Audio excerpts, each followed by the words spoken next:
Morning, আমি স্বাগতা। আজকের দিনে অনেক কিছু একসাথে করে ফেলেছি। শুরু করলাম প্রথমে ব্রেকফাস্টটা দিয়ে। ব্রেকফাস্ট করেই আমি চলে গেছি রান্না করতে। এর মধ্যে বর হঠাৎ করে হাজির আবার ব্রেকফাস্ট নিয়ে। আমি জানতাম না ও আসবে, তাহলে আর ব্রেকফাস্টটা করতাম না। তাই ও এনেছিল দুটো খাস্তা কচুরি, আমি একটাই খেলাম, কারণ দুটো খাওয়া আমার পক্ষে আর সম্ভব ছিল না। এমনিতেই রান্না করতে করতে পুরো ঘেমে নিয়ে এক্সেস হয়ে গেছি, এর মধ্যে আর কচুরি খাওয়া পসিবলই হচ্ছিল না।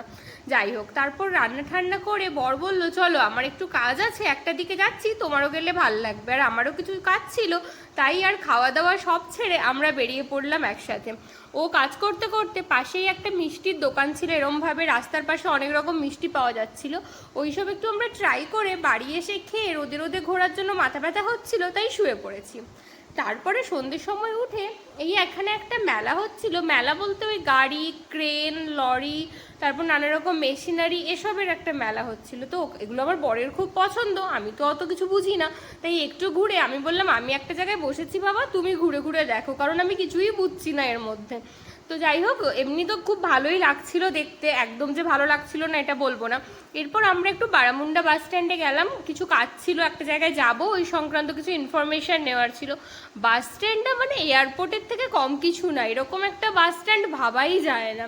তো বাস স্ট্যান্ডের পুরো ভিডিও আর নিয়ে একটু তাড়াহুড়োয় ছিলাম। যাই হোক, তার মধ্যে কিছু কিছু ক্লিপিংস নিচ্ছিলাম। ওইসব করে ঠোরে আমরা আবার আসার পথে ঢুকে পড়লাম একটা অনুকূলদেবের ঠাকুরের মন্দিরে। ও মন্দিরটা বন্ধ হয়ে গেছিল, বাট সামনে বসার জায়গাটা এত পিসফুল ছিল যে কি বলবো, কি ভালো লাগছিল দেখতে। আমাদের ইচ্ছে আছে একদিন দিনের বেলা আসবো, যদি যাই আমি বাইরেটা কেমন থাকে আমি ভিডিও করে দেখাবো। এত ভালো হাওয়া হচ্ছিল যে আমাদের আর বাড়ি আসতে ইচ্ছেই করছিল না। এইভাবে আজকে সন্ধেটা কাটালাম, তারপর বাড়ি এসে খেতে